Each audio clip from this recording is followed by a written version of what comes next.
एक आदमी ने अपने पिता द्वारा छोड़ी गई पिटारी में चावल की आखिरी मुट्ठी डाल दी। अगली ही सुबह वो साधारण चावल खालिस सुनहरे चावल में बदल चुके थे। उसने झट से एक कौर लिया और देखते ही देखते उसकी साधना एक पूरा स्तर ऊपर पहुंच गई। तभी उसे समझ आया, ये पिटारी कोई आम चीज नहीं, ये एक सच्चा दिव्य खजाना है। वह पिटारी को लेकर पिछले पहाड़ पर गया और सारी जड़ी बूटियां उसमें डाल दी।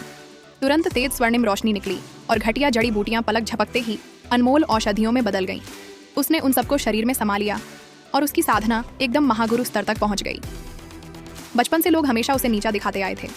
जब वह वापस संप्रदाय में लौटा, वरिष्ठ बहन ने डांटते हुए कहा कि उसके लाए हुए पानी में साफ सफाई नहीं है और उसे 100 और बाल्टियां पानी लाने को कह दिया। वह जानता था अभी अपनी असली शक्ति दिखाने का समय नहीं है, इसलिए चुपचाप मान गया। लेकिन हर रोज पहाड़ के पीछे छिपकर साधना करता रहा। 5 साल भी पूरे नहीं हुए थे कि उसकी साधना दिव्य स्तर तक पहुंच चुकी थी। उसका चेहरा भी और अधिक युवा लगने लगा था। कुछ ही दिनों में संप्रदाय की वार्षिक परीक्षा शुरू हुई। सबको पूरा यकीन था कि वरिष्ठ शिष्य ही इस बार विजेता बनेगा। जब वह आदमी प्रतियोगिता में पहुंचा, लोग उसे देखकर हंस पड़े। कुछ ने तो कहा कि वह भाग लेने लायक भी नहीं।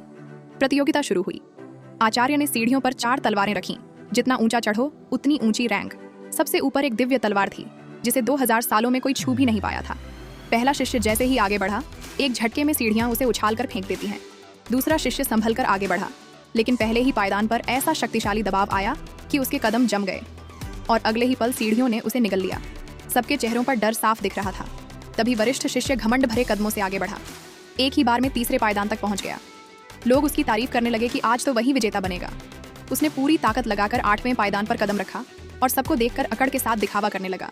उसने उस आदमी को ताना मारा, तुम तो जिंदगी भर मेरे आधे स्तर तक भी नहीं पहुंच पाओगे। लेकिन वह आदमी शांत खड़ा रहा। एक पल में उसने अपनी सारी शक्ति भीतर केंद्रित की और अगले ही सेकंड वह वरिष्ठ शिष्य के ठीक पीछे खड़ा था।